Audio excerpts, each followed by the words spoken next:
For most of the 20th century, franchising was anchored to a simple physical reality: the storefront. Location determined demand.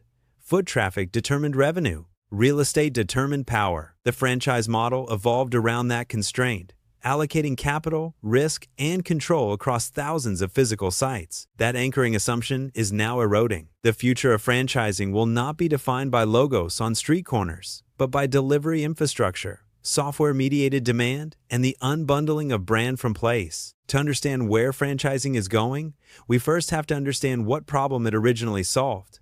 Classic franchising was a capital scaling solution. Brands wanted rapid geographic expansion without owning every location. Franchisees supplied capital, local knowledge, and labor. The franchisor supplied brand, systems, and procurement leverage. The storefront was the coordination point that aligned those incentives. But delivery platforms and virtual brands are dissolving that coordination point. When demand originates on a screen rather than a sidewalk, location loses its primacy. When customers search menus instead of streets, brand visibility decouples from real estate. And when fulfillment happens in shared kitchens rather than dedicated stores, ownership boundaries begin to blur. This is where ghost kitchens enter the system. Ghost kitchens are not merely a cost-saving innovation. They are an institutional reconfiguration. They strip away the most capital-intensive element of franchising, the customer-facing storefront, while retaining production and brand execution. In doing so, they expose which parts of the franchise model are essential and which were artifacts of physical distribution. Historically, the franchisee owned or leased a specific location, bore fixed costs, and captured local demand. In a ghost kitchen environment, that logic weakens. Multiple brands can operate from the same physical footprint. Demand is allocated algorithmically. Margins are shaped by platform fees rather than foot traffic. The franchise unit becomes less like a store and more like a node. This creates pressure for a new form of franchising: the micro-franchise. Micro-franchises are smaller, cheaper, more standardized units designed for rapid replication. They require less capital, less space, and less local discretion. Training is shorter, menus are narrower, processes are optimized for throughput rather than experience. From a governance perspective, this shifts power upward. When brand visibility is controlled by delivery platforms and customer acquisition is centralized, the franchisor's role expands. Marketing, pricing, and menu placement become algorithmic variables. Franchisees increasingly execute rather than decide. This resembles a return to centralized control, but through software rather than ownership. Virtual brands accelerate this shift further. A virtual brand has no physical presence. It exists entirely within delivery platforms, often layered on top of existing kitchens. One operator may run multiple brands simultaneously, each optimized for a different search category, price point, or demographic. In this environment, brand becomes modular. Instead of a single franchise unit expressing one brand, a single kitchen expresses many brands. The traditional one-to-one mapping between location and brand dissolves. That has profound implications for franchising contracts.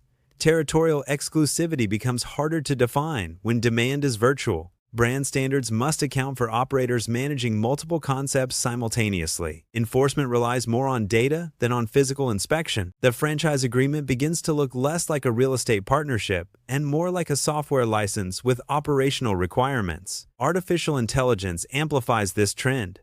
AI systems increasingly optimize pricing, menu composition, staffing levels, and demand forecasting. Decisions that were once local judgments become centralized algorithms. The feedback loop tightens. Performance variance narrows. This increases efficiency, but it also compresses autonomy. The more decisions are optimized centrally, the less discretion remains at the unit level. Franchisees transition from entrepreneurs to operators of a prescribed system. That shift has been underway for decades. Technology simply accelerates it. This raises a provocative question. Will the next generation of global food brands even resemble traditional franchises? Consider a hypothetical future in which a dominant brand has no dining rooms, no drive-thrus, and minimal signage. Demand flows through apps. Production happens in distributed kitchens. Operators are interchangeable. Capital is allocated dynamically based on data. In such a system, franchising still exists, but its logic has changed. Ownership matters less than compliance. Location matters less than throughput. Brand control matters more than local adaptation. This is not necessarily a dystopia.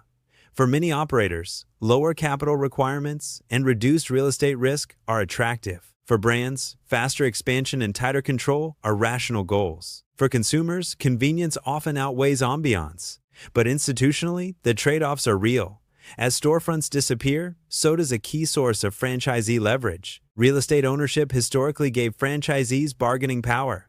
It created switching costs. It anchored the relationship. In a virtual-first model, switching costs fall. Operators can be replaced more easily. Contracts become shorter. Control centralizes. The franchisee becomes closer to a managed contractor. This is why some startups in the space are positioning themselves not as restaurants, but as infrastructure. They provide kitchens, logistics, data, and compliance layers that brands plug into. The brand becomes a software object. The kitchen becomes a service. Interviewing such a startup reveals the logic clearly. Their pitch is not about food quality. It is about asset utilization, margin optimization, and scalability. They talk about reducing idle capacity, standardizing inputs, and reallocating demand across brands in real time. In other words, they are not disrupting restaurants. They are reorganizing governance. So does this mean the end of the storefront? Not entirely. Physical locations still serve signaling, branding, and experiential functions.